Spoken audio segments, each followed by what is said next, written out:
Hello, entrepreneurs! This week you're going to hear from Joel Bennett. He's a leadership consultant and has been one for over 10 years. He specifically consults leaders on how to work with a blue-collar workforce differently. On this podcast, he'll give a couple of different key quotes that need to be used in order to have successful coaching. He shares the 3 causes of performance issues and how to work with them to get better results. Also, 3 different learning styles that he has learned to tap into, which work. I love one of his quotes, which is, "When you make mistakes, write them in pencil, write your learnings in pen." Here's Joel Bennett. Hey Joel, welcome to the Entrepreneurs United podcast. Great to have you. Yeah, we're happy to have you on here. Can you tell us a little bit about your business today, your evolution in your business experience, and what got you to where you are?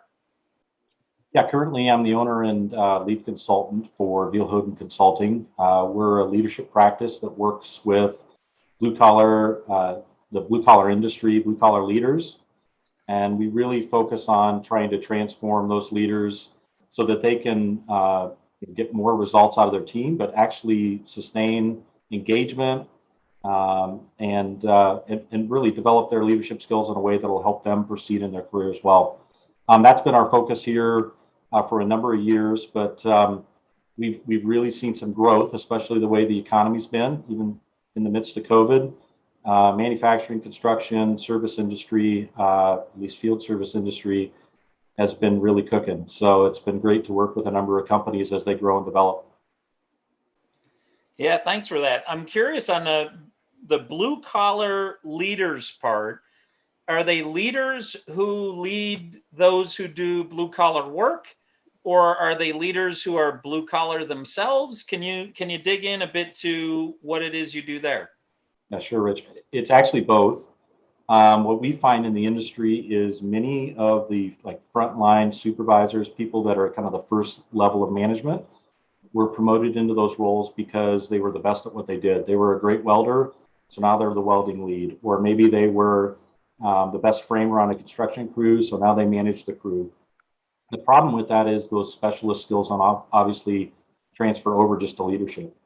And so without any training, without any development, without any coaching, their specialty, just getting stuff done, gets in the way of them actually leading a team to do that, right?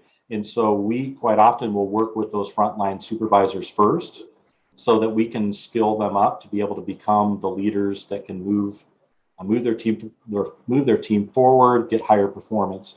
But typically then we're also seeing, sometimes we call mid-level supervisors or even all the way up to the top leadership team, that some of those issues still exist. And so the skills that we teach are not specific to blue collar, not specific to entry-level supervisors. They're kind of models and concepts that anybody can use. But quite often in the industry, companies don't spend a lot of money on leadership training, especially for that lowest level. And so we want to make sure that we take care of those folks because they're the ones that typically are driving not just business performance, but also managing cost and holding on to the people, which right now, finding labor in that market is almost impossible. I just had a conversation yesterday with one of our franchise owners, happens to be in Seattle. He came from blue collar work himself. And what he described was there's a different language of a blue collar worker on how they communicate, how they develop relationships, how they assimilate with each other, how they prefer to be led. And he was talking about that he had the advantage in his franchise to understand that language and be able to relate with blue collar workers in that way.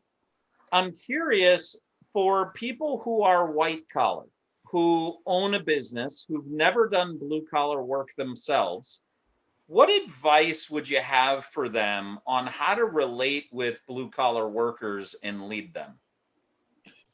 That's a great question. I would say first off, you need to understand the type of work that they do, right? That doesn't mean you have to have done it, but you need to understand the environment the time pressures, the types of people that they work with. For example, construction, which is blue collar, is very different than manufacturing, right? Manufacturing, there's typically some sort of piece flow or piece work. The time pressures are pretty repetitive work, pretty fast pace. Construction doesn't look like that, right? Putting up a house or putting up a commercial building looks very different. But understanding that environment and the work that they do, the pressures they are under, who they interact with, whether that's general contractor or other resources, it's important to understand that so you have a context for the type of work and the type of ways that they need to lead. The other piece that I always tell people is the language is different, just like any place, because it's the language that makes the most sense to them, right? And so quite often you'll have blue collar leaders talk very practically, very pragmatically. They're going to talk about results and getting things done. And so when you get a white collar person in front of them who's talking very high level strategy, huge anecdotes, and it loses them, not because they're not smart, but because it doesn't actually help them get the job done. And so understanding where they come from is pretty important. I had the luxury of being able to, I worked during college. I worked in the summers back here in Pella for Pella Windows and Doors in manufacturing, put my way through college that way. Had an opportunity to work with them for 11 years after that, after a couple of different career stints. And so I got a chance to see that up front. My dad was a laborer, construction, kind of a jack of all trades. So you get to be around people like that. And so the more that you can get out to the job site, walk around the work and understand the type of work they do, the better off you're going to be. Yeah. I love the angle you were going down on the practically, pragmatically, and results. Can you stay there for a moment and expand on the communication style that is necessary to be able to be understood by the blue collar worker rather than misunderstood, and in ways that motivate them versus can be confusing, or in ways that are clear? Like, what are other words that you would use to describe the method of communication? Yeah, so I'm going to take this from two levels. So one, I think, when we talked about practical results, they've got to see their piece in it. And I really don't think that's much different than any job, right? Or any occupation.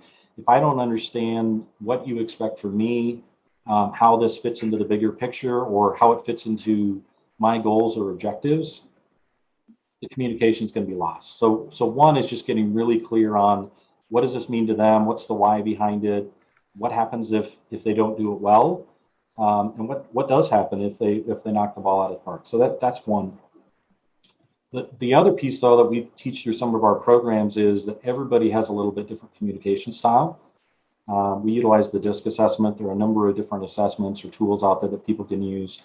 But the reason that we do that is, Rich, the way that you want me to communicate with you may be very different than the way John wants to be communicated with.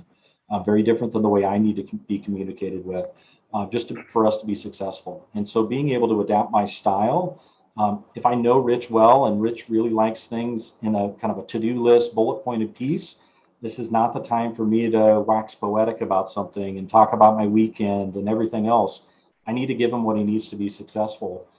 John, on the other hand, may want the more personal side, that there's maybe a story or whatever else in there. And so flexing my style, adapting to that to make them, to give them the communication they need to be successful is important. So that, to me, and the way that we train people is that's always on the leader, the person that knows themselves well and is observing their workforce. We're required to adapt ourselves. Hopefully they'll do it as well, but it's on us first. Yeah, there's no doubt, Joe, when you think about and just have a vision of, it could probably be a cartoon, right, of the MBA showing up in their business suit, asking the blue collar worker, hey, what are your KPIs for today, or whatever, as opposed to relating to them on a personal level, right? And I think that's really what you're talking about is you need to create relationships. You need to create this. You talk a lot about connectivity. You got to connect. And that means a lot of different things. Connect language-wise, connect interpersonally if that's a desire, but also then connect. What you just said is they need to connect with what they're doing and how does it fit into the bigger picture, but then also how does it fit into their bigger picture? And that's a kind of interesting thing that I'd love for you to dive a little bit deeper into. That just doesn't apply to blue collar workforce. It applies to everybody. What are some things that maybe you talk to leaders about in terms of what are methods to connect with people, to really understand where they're trying to go, and to help their workforce get there? Like, how do you teach connectivity, I guess, would be the question. Yeah, so I may step back just briefly from the question because I want to make sure people understand the environment, and I think most people do. But blue collar trades right now, first off, there's not enough people out there to hire, right? There's a huge skills gap, and there has been for almost 10 to 15 years. We have more people retiring from those fields than are entering those fields. So in general, it's an extremely competitive market with a low amount of labor. So I start there from the standpoint of if we don't start seeing our employees not just as cogs in the machine, but as actually important, critical human beings that are a part of our business, we're going to miss the boat. We're going to lose people, and we're not going to be able to get them back. And once our image or reputation looks like that, we're not going to be able to attract others. So I start there only because if we spend the time up front to get to know our people, to understand their skills, their strengths, ways that we can develop them to help them move to the next level, that in itself engages people on a different level. And I will tell you, when we work with blue collar leaders, if we can get their mindset to change beyond just, hey, your job is to get stuff done, and move them to your job is actually to build the capability of your team so that they can get more done, all of a sudden they start to look at their work differently. And they start to see that their success is linked to others' success. And the only way they're going to get that done is to develop them up and have a relationship with them that builds trust. Yeah. Joel, you're opening up a big can that I'd like to just jump right into right now. America's got a massive problem on their hands, right? I mean, think forward 10 or 15 or 20 years, and how many of the kids today that are on TikTok or Instagram are going to want to go work in a manufacturing facility, or going to want to go be a blue collar worker, or whatever it may be? We got a massive problem, don't we? And how does that get fixed? How does it get rectified? There is a labor shortage. There is a skills gap. What's the solution? Better management and leadership may be one, but is that the solution, or how do you view that whole landscape? Well, I think they go hand in hand, right? So if even if you can find the people, if you have poor leaders, they're going to leave, right? People don't quit companies; they quit leaders. So I want to put that out there. But to your point of what the U.S.'s issue, I think there have been some good efforts over the last 5 to 10 years. Probably the last 5 to 7, I should say, around getting people to consider careers in, kind of the blue collar industry, the trades, manufacturing, construction. Actually being able to do something with your hands is becoming a little bit more sexy, if that's a word I can use, because people realize that you can do that and make good money, right? Things like in Iowa, for example, Elevate Iowa is a campaign that's been done on the manufacturing side to bring more high school students into and see what manufacturing can provide. But here's the problem with that is if you take the entire workforce and we think about that as a pie, in the past, that sliver for manufacturing construction construction interest was really small. And we can grab that and increase it, but we're just stealing from other occupations, right? At the end of the day, we just don't have the population, the labor force that's out there that's going to allow us to fill all those jobs. And for the past, I'm going to say 15 years, we've heard politicians talk about, immigration reform and all these other things, right? Different sides of the aisles. At the end of the day, we're going to have to figure it out, right? We're going to have to figure out how do we allow skilled people to work in our workforces at all levels to fill some of these jobs. The other thing that a colleague reminded me of just the other day is we lost hundreds of thousands of people in the working ages from COVID here just in the U.S. And so if we just only had that and took out that part of the labor force, you can see the strain it starts to have. But we've been working up to this labor shortage for 10, 15, 20 years. They've been warning us about it, and we just have done nothing to improve or increase the supply of people. Yeah, that's very interesting. So, from your consulting perspective, this is more of just training people how to lead blue collar workers. There's a little bit of a movement here, which is, hey, we got a problem. We got to solve this problem, or else we're all doomed. And the labor shortage. I mean, you can't go anywhere right now in the United States without hearing about labor shortage. At restaurants are closing down because they can't find workers, to a whole bunch of other issues that we're now going to start running into. And I want to come back to a point you made, which is in any industry, any business, anywhere in the world, people leave leaders or managers, not companies or roles. And you kind of touched on this a little bit ago. When you train new leaders, you talked a lot about your company working with leaders that were blue collar and now they're becoming a leader, or they're coming into an organization and leading blue collar workers for the first time. What is the number one skill that you feel leaders need to gain or learn about that they don't already have when leading blue collar workers for the first time? Wow, that's a good one. I think probably if I had to pick one, and that's really tough, if I have to pick one, it's really this thought process around coaching. I would say most leaders, new leaders, and again, I'm talking blue collar, but I think this applies elsewhere. Most new leaders are very uncomfortable and not very confident about addressing performance issues on their team, right? And those can be little things from, John's not doing enough he's not getting his stuff done on time, or maybe John's behind the learning curve. We expected him to be much further. Or it could be, Susan's got a temper and she drives everybody on her team crazy and it's becoming toxic, right? Sure. The problem is many new leaders, they kind of hope, right? They hope it goes away. Maybe tomorrow it won't be as bad. The problem is those problems typically snowball, right? They get bigger and bigger until we have to do something. Yep. So helping leaders really gain some confidence around tackling some of these performance issues and coaching people, either coaching people up or, if necessary, coaching people out. It's a skill that we focus a lot on.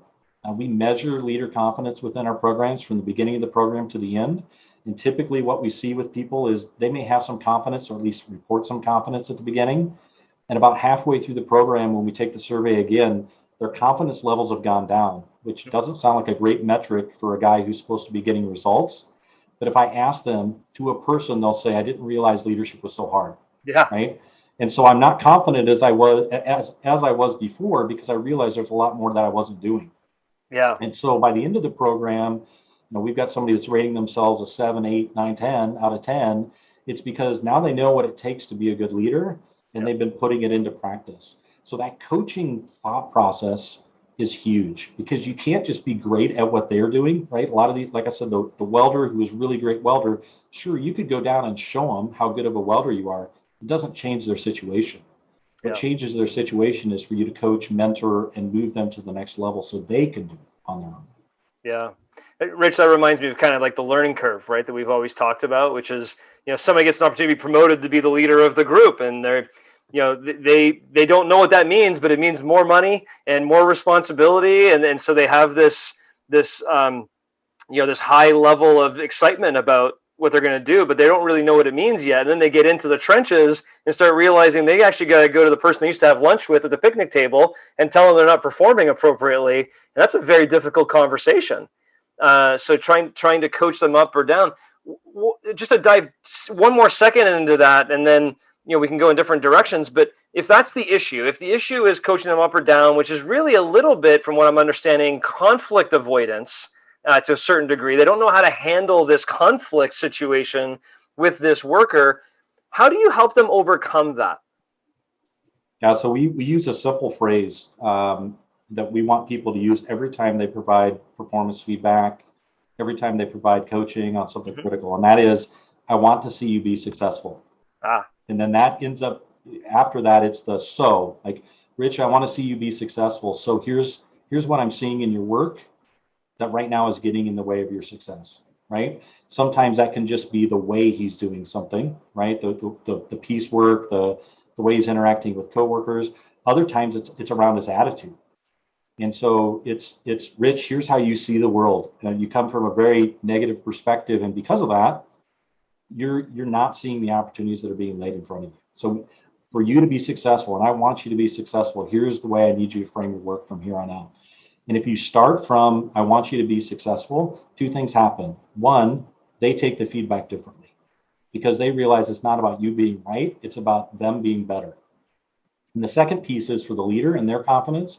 If they start with, I want you to be successful, they've already taken some of the anxiety out of the conversation, right? If I start with, John, I got to tell you about something that you're doing wrong, my anxiety starts to go up because I'm not sure how John's going to respond. But if I start with, hey, John, I want you to be successful, and so here's some feedback I need to give you, or here's some coaching I need to provide to you, all of a sudden I put myself into the role of helper instead of like principal calling you to the office. Yeah, not only does your anxiety go up as the leader saying there's something wrong, my wall goes up as the employee knowing I'm about to get hit over the head. Right. I think that's great. The I want you to be successful really establishes common ground with the other person because, of course, they want to be successful. The other part, when you did a brief role play there, that was part of it, is you said, and here is what I need. I think that would be another nugget is up front to say, I want you to be successful. So here's a delivery of the message, but then the clarity of, and here's what I need moving forward, or, and here is what is going to help you be successful in the future. I think that's just highlighting that on the end of your role play on what you did there. Hey, Rich, one of the concerns I think happens is the manager comes in and says, Rich, I want to see you be successful, so here's what I need. But does Rich really believe that I want him to be successful based on the history of our relationship? Right? And that's just that's a whole other conversation potentially. And sorry for bringing that in and interrupting there for a second, but it's kind of one of those that some people may go, yeah, right, you want to see me be successful. Those are just words coming out of your mouth. You know? How do you get beyond that, Joel?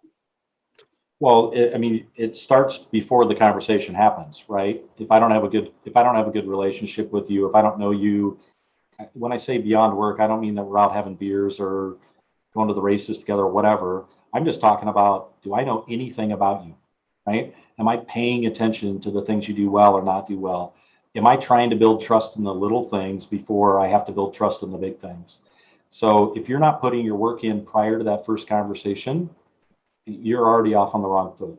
And to me, that starts the first day somebody comes onto your team. It's not something that happens, a week later, a month later. You need to start on the right foot. Pay attention to your people, get to know them, show them the ropes. Again, start with, I want you to be successful. So here's what we're going to do as part of your orientation or your onboarding process. Here are some people I want you to meet on the team because they're the experts in this and they can really coach you up or mentor you.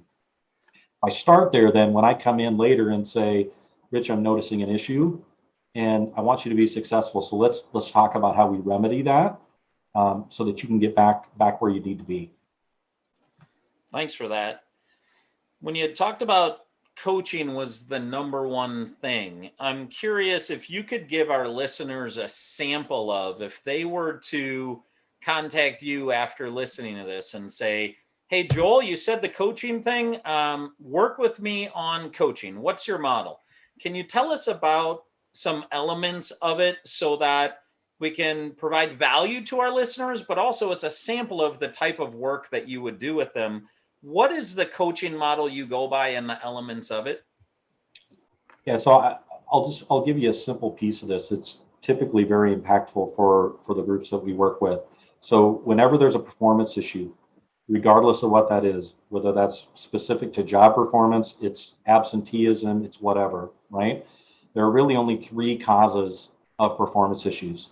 The first one is awareness, the second one's capability, and the third one is willingness. And you got to work those in order, right? So if somebody's not aware of the expectations you have from them, the chance that they're going to get the job done right is a complete guessing game, right? It's kind of like winning the lottery. Ooh, I did it right today, but I really don't know what I'm supposed to be doing. So we start with awareness because it's the easiest one to fix. The second one is capability, and there's really three components to that. So the first one is, do they have the tools and resources to do the job? And you'd be surprised when you start surveying employees or doing one-on-ones with employees around their leaders' performance.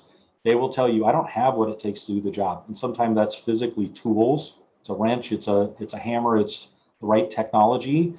But other times it's, I don't have the information I need when I need it. I don't have good communication. I don't have the right people around me. We're shorthanded as a team. And so a 5-person team is being done, their work is being done by 3 people. Guess what? I'm not going to be successful. The second part of that is really around skills, right? These are things I can train in the short term. And so really, if I see somebody's performance and I think it's a skill issue, the two things I can give them is more coaching training or training or more repetition, right? Giving a chance to do the job more often. And the third part of that is talents. And this is typically where things get hard because there are some talents that people need to have to do the job that you can't develop in the short term. They're long-term skills, right? So whether you want to say people are born with it or it's something it's going to take that 10,000 hours to master, sometimes people are not a good fit for the role that they're in. And so what we need to be able to do then is to move them to a role where they can be successful. And so that's the talent piece. So once we've worked our way all the way up through that scale, we're really going to start pushing into unwillingness. The problem is most leaders start here, right? So, Tim's on my team. Tim's not getting the job done. The first place I go is Tim doesn't want to work hard. He's lazy. He doesn't care about the team. He's pissed off at me. Whatever it is, that's a willingness issue. I would tell you 80 to 90% of all performance issues I see and work with leaders on are around those awareness and capability issues, things that they can change. The willingness stuff really becomes around either fear or defiance. So fear being, I don't know how to do the job well, so I'm not going to do it, right? I don't want to make mistakes. I don't want to fail. And so because of that, I push back, right? Sometimes it's the fear of change, right? I've always done it this way. When I do it this way, I get these results. I'm confident in that. If I do it your new way, I'm not sure what results I'm going to get, and I'm not sure how good I'm going to do at it the first time. So I'm just going to keep doing it my way, which causes a problem on the team. Once we work through those, that takes about probably another 5 to 7% of the issues, and we're really down to just that probably 1 to 3% really being a defiance issue, where I'm just not going to do what Rich says because I don't like Rich or I don't like this company, and I'm kind of at a dead end. Typically, when we get to defiance issues, the only option is kind of corrective action or essentially moving that person out of the organization. And so when we can get leaders to really think about coaching from those three perspectives, what am I doing to raise awareness or to clarify expectations? What am I doing to make sure that they have the tools, the skills, and the talents they need to get the job done? And how do I reduce their fears so their willingness is where it needs to be? Coaching becomes a completely different ballgame. And when you described willingness, correct me if I'm wrong, but I think there were the two components. A majority of it, there's fear about something, right? And then there's a very small piece of just flat out defiance. Right. And when we use this example with our leaders, right, we talk to them about you just got newly promoted into this job. They may not say right off the bat that they're scared of the job, but a lot of the things that they don't want to do are because of fear, right? I don't really want to go give John this feedback because I'm not sure how he's going to respond. That's fear. I don't really want to try this new job because I was really good at my old job and I know what I can do there. I've never done this before. I'm afraid I lose my confidence, right? So it's really, once we get to this point, it's easy for them to understand that fear and confidence can be a big issue. Then my role as a leader is how do I encourage and build people up, leverage the strengths they already have, and give them kind of a basis to work through some of the other issues. Thank you. On the capability, you had talked about skills and you had mentioned training. I recently read a book that I'd like to read you an excerpt from briefly, and I'd like to hear your thoughts on it. That the blue-collar worker does not necessarily come to the workplace looking for training. They may not have had good learning experiences in school or in past training situations. So we cannot just expect them to immediately embrace each and every training opportunity. Absolutely. I'd love to get your thoughts on that. And you had mentioned absolutely. How do you navigate that?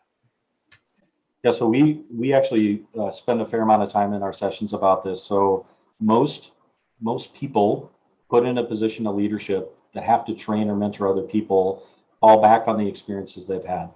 And right or wrong, most of the people in the blue collar industry typically have a high school diploma, maybe 2 years, 4 years of college, maybe just trade school, right? But the only teaching they've ever gotten has been from an institution, right? It's, Mrs. Myers, who was my 5th grade teacher. I remember how she taught me, or the science teacher in high school, or that crabby professor that I had who just talked over my head the whole time. And so my thought process around training is extremely flawed. And so there's a big difference between how we were trained when we were young and how we should be trained as adults. So we actually provide, as part of our programs, a session about adult learning, right? We just call it training basics. And how do we frame the training that we provide other people in a way that's going to be, that they're going to respond to well, because it's teed up and treats them like an adult. Things like, people today adult learners are curious, right? The example I always give is, think about the last problem you had at home that you had to fix. What was the first thing you did to figure that out? And if I ask that in class, most people will say, I Googled it, right? Or I went to YouTube, or I called a buddy, right? And adult learners are different because, one, they're going to take on the problem and look for a solution, right? We didn't do that in high school. What we got was a worksheet that we had to do because somebody else told us to. But as an adult, I'm curious. I want to fix the problem, and I'm going to interact with it on my terms, right? And so if I'm very visual, I can go to YouTube, watch a video, and I can fix the carburetor on my car.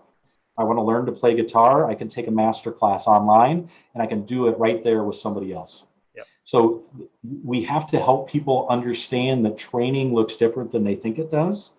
It looks much more like coaching, and it engages the learner on a different level. So the reason why I said absolutely is, and I don't think this is only a blue collar thing, but because many of the people coming into the blue collar markets have not had an opportunity to see somebody teach or train at a different level, they already are a little bit hamstrung when they try to do it for other people.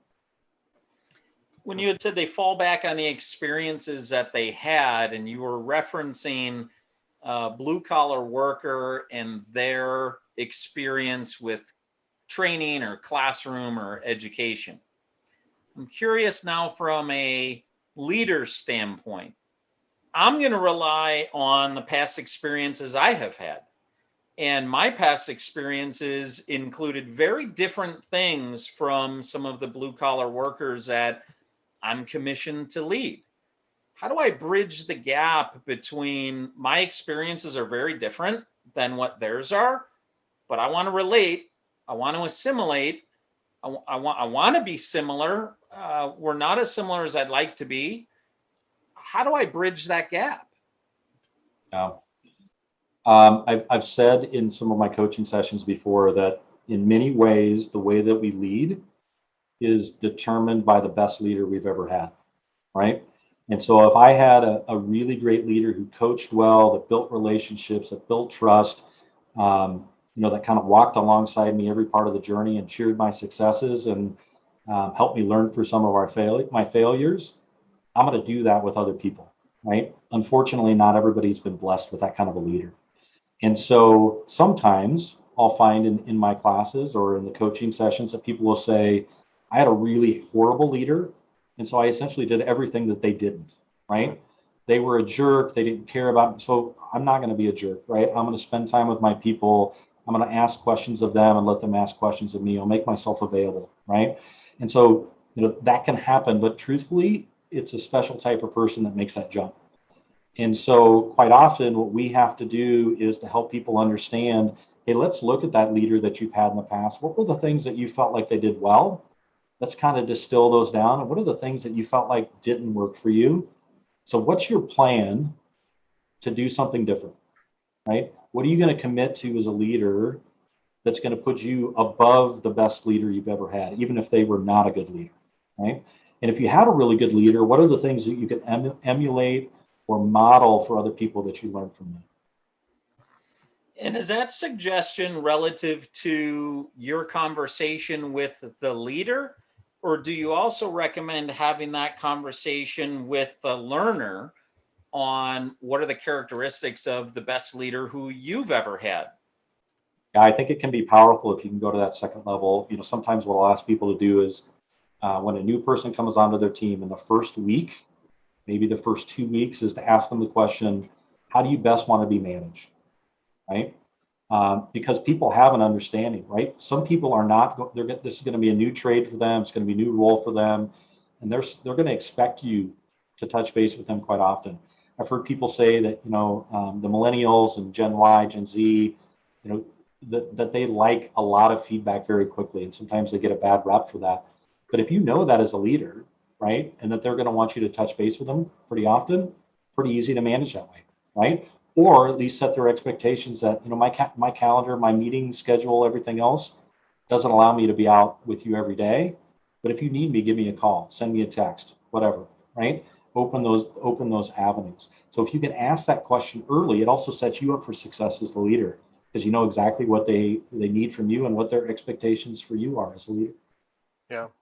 You had mentioned on the adult learning side, I have a follow-up question on that. On the average person has not been trained in adult learning. They may have experienced good adult learning. It has a ton of work in the background that you don't see as a learner. You just see the end product of it. So for those leaders that want to get into understanding adult learning and crafting and customizing to be effective, what would be one or two tips you would give them on how to be effective as a leader with adult learning principles? So first would be just assess the way that you currently teach and train, right? So if you look at the population, there's really three learning styles. Some people will say there's four or five. I think it's simple to think about three, right? You can learn in a visual perspective. You can learn in an auditory perspective, things that you hear, or you can learn in a kinesthetic way, which means kind of the hands-on. Now, every one of us has a primary style, right? I may be visual, you may be auditory. But all of us use the three of those to learn. The problem is most people, when they train or they coach or they mentor, they spend a lot of time talking, which is an auditory piece, right? But the largest part of the population is actually visual. So when I have people just think about the last time you trained somebody, how did you do that? And if they take a few notes or write a little outline, they realize pretty quickly that 80 to 90% of what they did, they talked through. And that's going to work for the people that are auditory as their primary preference, but it doesn't work for visual people. I'm very visual. It's one of the reasons why it's hard for me, even in a conversation like this, not to use my hands, or B, not want to draw something out, because it helps me understand it as well as to relay it onto somebody else. But if I'm a visual learner and you teach to me in a way that's very auditory, I'm not going to pick it up. And I'm not going to pick it up fast enough for me to perform well in the short term. Right? So we ask people to blend it, teach from all three. So in the midst of me mentoring you on how to do this manufacturing process, sure, I'm going to explain it, but I'm going to show it. I'm going to give you a chance to try it. I'm going to give you a chance to ask questions and manipulate things and see the process firsthand. And then as you take it on, I'm going to be there, right? I'm going to check whether or not you're doing well at it. I can help you correct and help you self-correct, because you know what it should look like in the end. Yep. And by doing that, just kind of thinking through how we go through that process with others, we recognize that we quite often don't set people up for success by the way that we teach. I appreciate what you just said on basically say it, show it, try it. And that matches up with auditory, visual, kinesthetic. Because just because we said it doesn't mean people will actually remember it and use it. And that's a very common mistake that I think we make as trainers or leaders or professionals is we want to make sure we just say everything we know under the assumption that if we say it, they'll remember it all, which is not the case. They actually have to do something with it often to remember it and use it. And to compound the problem in the industries that I work with, quite often this training is happening on the job, right? So if you're in a manufacturing setting, it can be loud. It can be, you might have safety equipment on, whatever else. It's just hard to communicate in general. So if the only training I get is in an auditory, my boss telling me something, there's a good chance I'm going to miss part of it. And then on top of it, in both manufacturing and the construction trades, we have a number of people that are working there where English may not be their first language, right? They may speak English, but that's not how they would typically learn. They may want to learn in Spanish or some other language. And so to rely so heavily on the spoken word can set us up for failure. Makes sense. I'm sure there's a lot of entrepreneurs listening to this podcast that are not blue collar themselves necessarily, didn't come up in a blue collar environment. I would say if my wife was on the phone, she would articulate that for me, that I'm not very handy. I'm not a fix-it type of individual, right? Yet in college, I ran a painting company, and Rich and I worked together in a very large painting company. Yet today, I would not try and paint my house. Right? I'd rather hire a professional. Although we did work in a company, and I've had a contracting company ever since. And a few years ago, I started working with a fairly large warehousing and transportation logistics company. And what gapped me a little bit was, well, wait a minute, I don't know anything about warehousing and transportation, yet I have all these warehouse managers and personnel that are kind of working within my organization. And the key moment for me, Joel, that really shifted not only my leadership strategy in that moment, but I think it's changed my leadership strategy forever in how I lead people of any kind or sort, is servant leadership. You know, your role as a leader is really, you work for them. And what you said initially, like, I want you to be successful. If you start off with that relationship, like, hey, Joel, we're going to start working together. I just want to let you know, like, I work for you. Like, what do you need? Do you need tools and resources? Do you need skills? Like, what do you need? Because I'm here to help you be successful. That really changed my paradigm on leadership forever.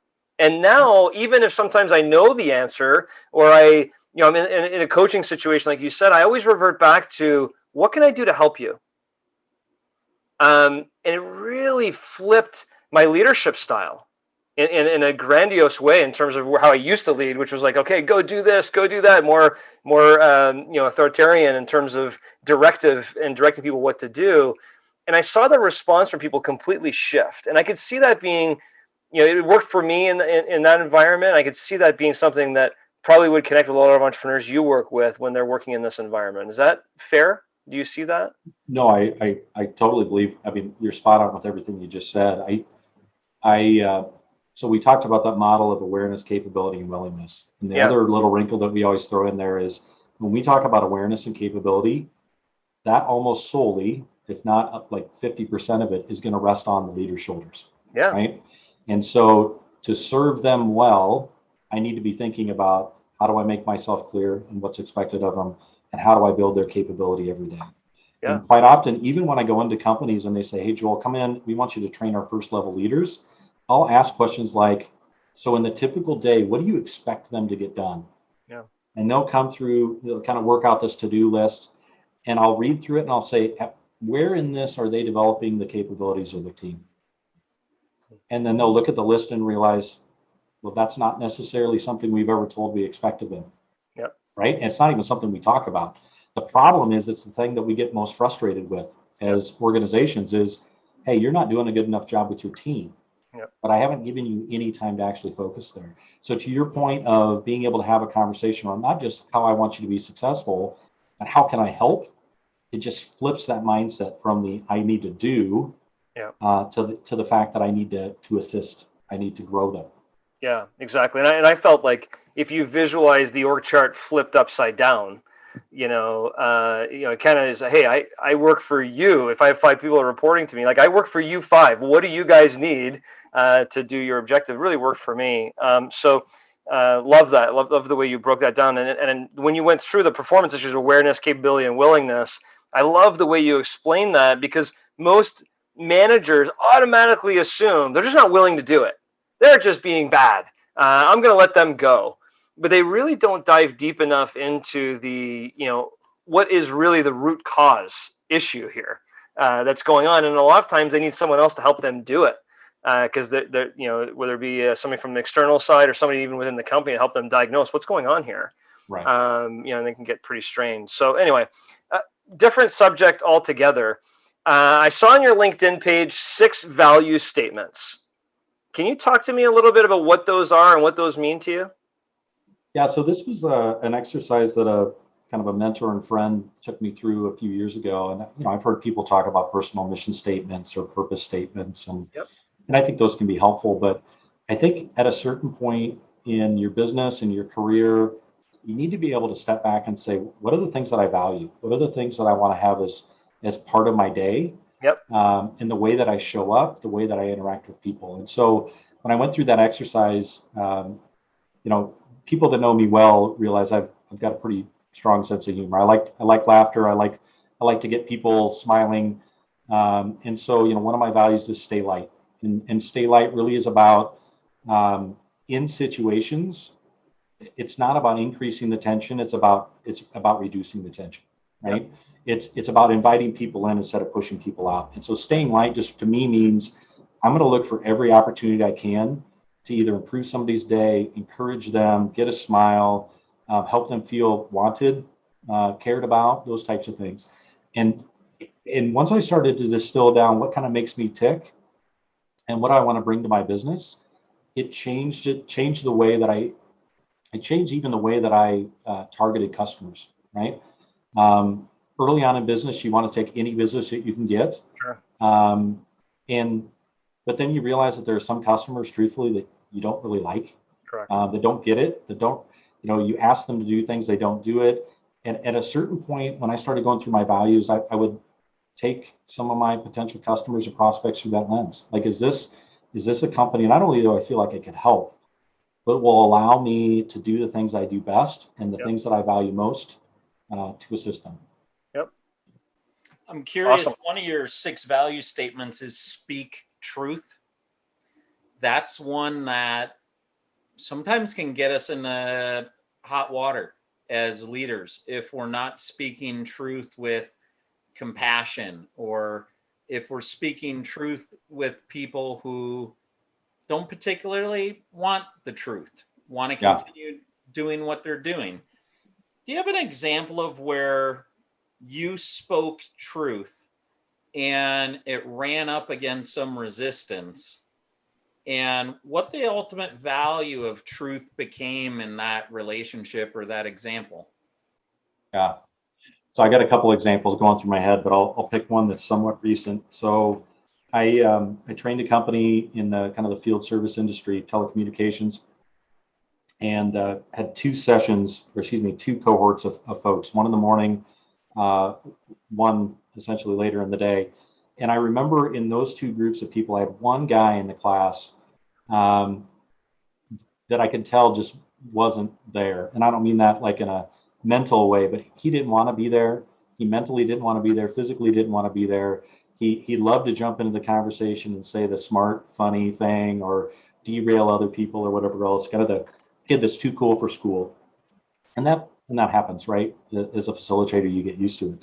But we got to a certain point in the class, and I asked the question, how clear do you think you are in setting expectations? Do you do that well? And do you think that's important? And a couple other people had jumped in, and I could see him in the back with kind of this Cheshire cat smile on. And I said, hey, I'll call him John. Hey, John, what do you think about this? And he looked straight at me and said, I don't set expectations with my people, because if you don't have expectations, you don't have disappointment. And okay, fair, that's your point of view. And I said, well, John, how's that working for you? How is your team performing? Are they knocking the ball out of the park? He says, heck no. No, I got a bunch of misfits and idiots, and I can't get stuff done. And I said, well, I wonder if maybe setting expectations would help, right? Now, at the point that we did that, he wasn't very receptive to it. I'll use that word, right? But by the end of the class, I think he sat on it a little bit. He came up to me afterwards and said, hey, I want to apologize because I was kind of being a jerk, but something you said there made me think that part of this might be my fault, right? Now, he wasn't willing to own up for all of it, but he recognized that maybe he saw something there that maybe he was part of the problem, right? The phrase that I learned a number of years ago, again, from a great mentor, in these kind of situations, when you have to deliver truth or speak the truth, as my values would say, the best way to start that is, hey, Rich, I got some feedback for you, but I want to understand how honest do you want me to be? And when you start there, what do you think everybody's response is? Give it to me. Give it to me. Absolutely. I mean, I want you to be blunt and honest, right? And that's where then the next statement of, hey, I want you to know, I want you to be successful here, but here's something you need to hear, or here's something that I'm seeing, right? And when you start there, if somebody asks you to be absolutely honest, right, it's very hard for them then to fight your honesty, right? They may not like it. They may not even agree with it. Yeah. But for me to be able to say, here's what I'm noticing, right? And give me your perspective. Why is it that way? right? Or how do you think you could improve that? And put it back into their court. This is what I'm recognizing. I want you to be successful. What do you think about that? What are you going to do differently? It changes the tone, even when somebody doesn't want to hear the truth that you want to deliver to them. I love the how blunt do you want me to be, some of this is language, right? But how many times have you guys heard, right, Joel? To be honest with you, you really suck, as opposed to asking for permission in a question versus a statement, right? Or I don't mean to offend you, but you suck, as opposed to asking for permission first, and then if they get mad at you, you're like, look, I asked you how blunt do you want me to be. I'm being genuine in the moment, right? I love that. Can you come back just for, I don't have it in front of me anymore either. You said stay light. Rich brought up speak truth. Can you quickly just list off the other four so we can get a sense for what your values are there?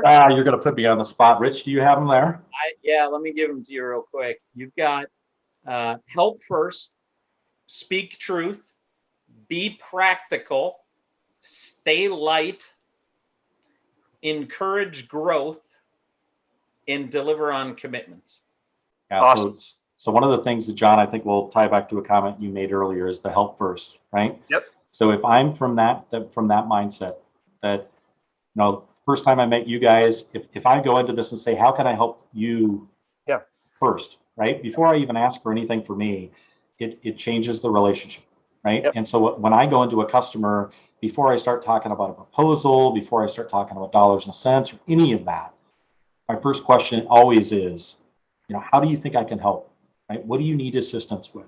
And truthfully, there have been times where I ask that question and we go through it and I say, I'm not the right person for you, right? Yep. But here's a resource you should use, right? I'm going to help them first, and maybe down the road there's something I can help with at a different time. Yeah. Well, I think this is great. I mean, these are your value statements, right, that you've crafted for yourself. I think the fact that you are showing that you've created these value statements for yourself, I think is a key thing. I think everybody should have your mission, your value statements, what you really stand for, that you can always look back on and go, am I living my true self in these particular moments? This is an oddball question, but I got to throw it up before we wrap up. Obviously we always talk about, sometimes when we have some guests on, the bookshelf that's behind them. I think you might be the most organized guest we've ever seen. I think your books are color coordinated by the white books and the red books and the black books and the blue books.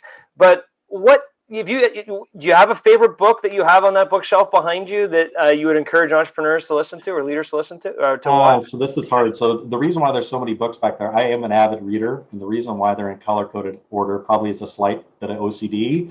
But the other piece is I'm a visual learner. I can't always remember the title of the book, but I know the color of the book, right? Somebody says Good to Great, Tom Collins, it's a red and white book, right? I know that. And so it's pretty easy for me in the midst of a coaching call to go to my red section and find it, right? As far as my favorite book, beyond the Bible, which I'm in every day doing a little bit of study in, probably my favorite that may get overlooked by entrepreneurs is The Power of Habit by Charles Duhigg. And this whole thought process around how do we set ourselves up for success with new habits, right? And this is a big part of my business, right? When I read that book, and James Clear has a book called The Power of Habit, or excuse me, not The Power of Habit, Atomic Habits. This thought process around habits is part of everything we do in our training, right? So when a company engages with me, they are not investing in training. They are investing in impact. So if I come and do a training session and everybody puts a big smiley face on my evaluation, it means nothing, right? I'm glad they liked it. I'm glad they liked me. I'm glad they thought the content was fun. But if they don't do anything with it, I fail, right? Yep. And so a big part of what we do in our sessions is ask people, as a result of this, what are you going to do different starting tomorrow? And what are you going to continue to practice as a new habit? And so Duhigg would say there's three parts, right? There's a trigger, right? And so what's my when? When this happens, what am I going to do? There's a routine, actually two routines. My first routine is, what did I used to do? And so we ask people, when that thing happens, what did you used to do that you don't want to do anymore? And so we ask them to use an instead of statement. Mm-hmm. So like I've got people that'll say, I need to prioritize better, keep myself on track during the day. So trigger is, in the first 5 minutes of my day, my instead of is, instead of just jumping into my work, now I want my new routine. I will spend 5 minutes coming up with my top 3 lists, and I will cross them off as I go through the day, right? I'll stay focused on that. And if people can set up rhythms like that, set up habits and practice them, which is something we help people do. We've got a tool that they can check in on daily about what they're learning. Those habits get set in and they set themselves up for success. Now, the key part of this is learning from your mistakes, right? And so I'm going to set up a habit and I'm going to try it for a while. Maybe I have success, and then there's going to be that day that I just don't, right? I go back to my old pattern. And in health, this is the, I work out every day, I eat right every day, and then I have a crappy day and I go and just pig out at the buffet, right? Or I skip my workout. And the problem is when people have that, they're looking for perfectionism. They go back to their old way because they can't do the new way. Yeah. What we tell people is learn from your mistake, right? Learn in that situation. You were stressed out. Your coping mechanism was to go to food or to veg out and Netflix or whatever. So what were you going to do different, right? Next time when you want to get back on track, what are you going to do different when that cue comes up? And so I tell the folks I coach quite often is write your mistakes in pencil, but write your learnings in pen, right? So great, you made the mistake. It's in the past now. You can't fix that. But what you can do is learn from it and start applying that in the future. And so at some point that pencil mistake is going to get, written over or erased or whatever, but it's the pen, it's the stuff that I'm learning through over time. Those are going to be the things that set me up for success in the future. Powerful. Write your mistakes in pencil and write your learnings in pen. Thank you, Joel. Appreciate your wisdom and your generosity today and giving away a bunch of what you typically charge people for. I know our listeners are going to get a ton out of it. Absolutely. It's been a pleasure being on with you. Thanks, Joel.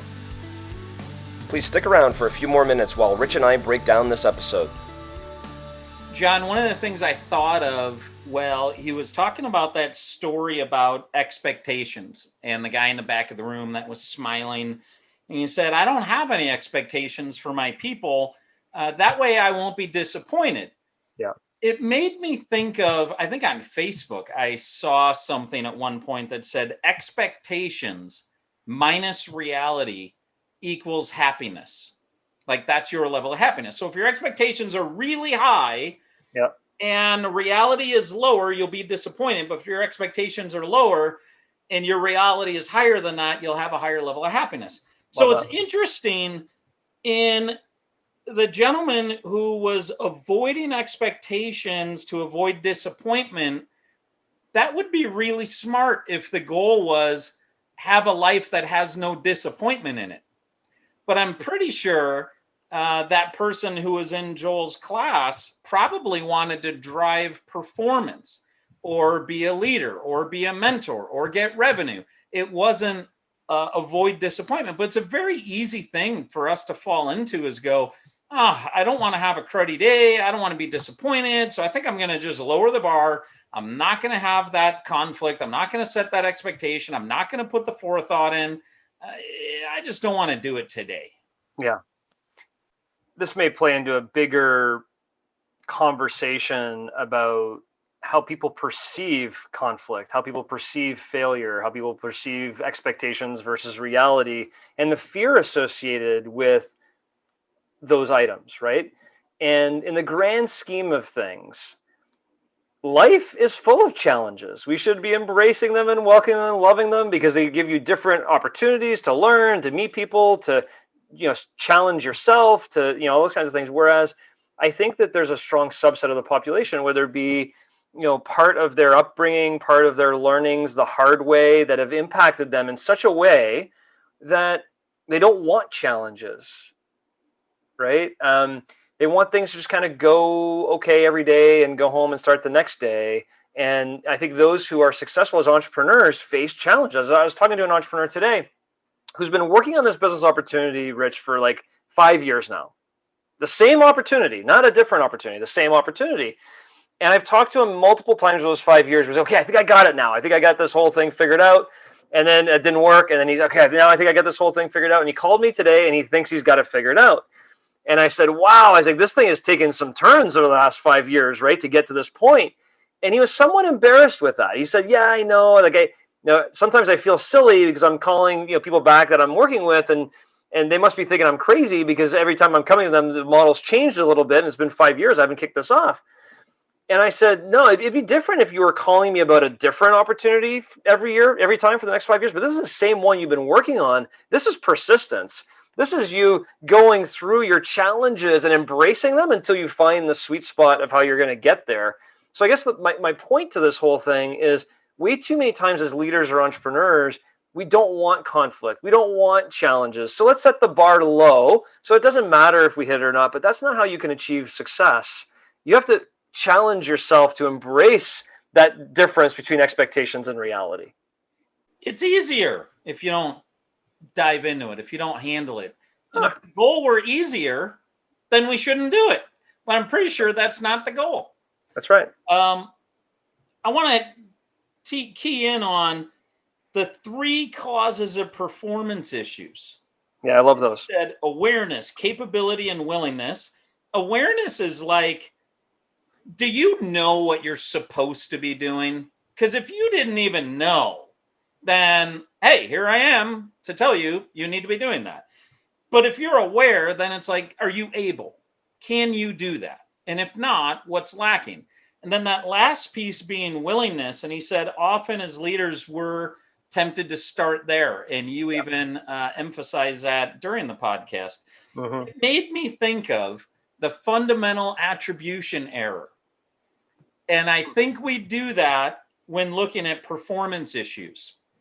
The fundamental attribution error, the classic example of it is you're driving on a road and somebody merges lanes a little too close to you.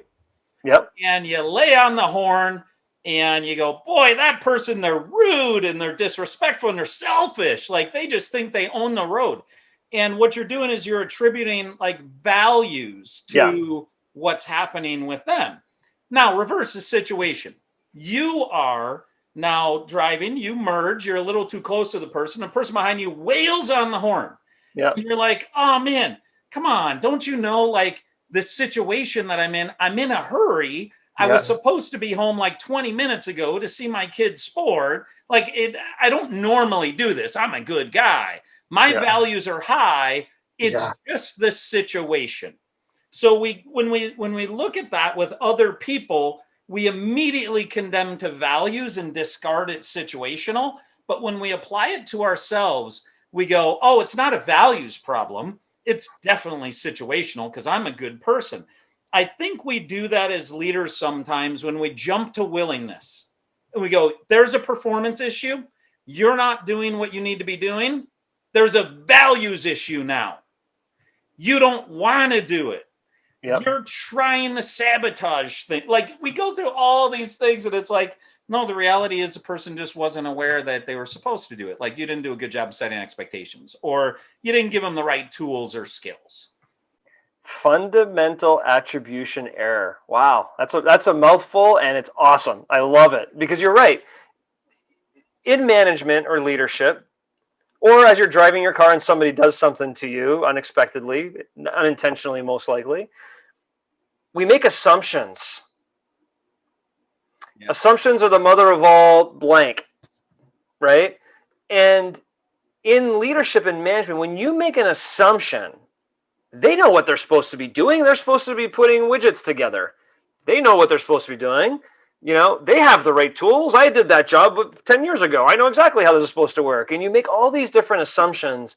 I think the key problem, and I think the one thing Joel highlighted very, very well in this session is really you need to be willing to have the appropriate conversation with the people that work with you, not when the issue comes up.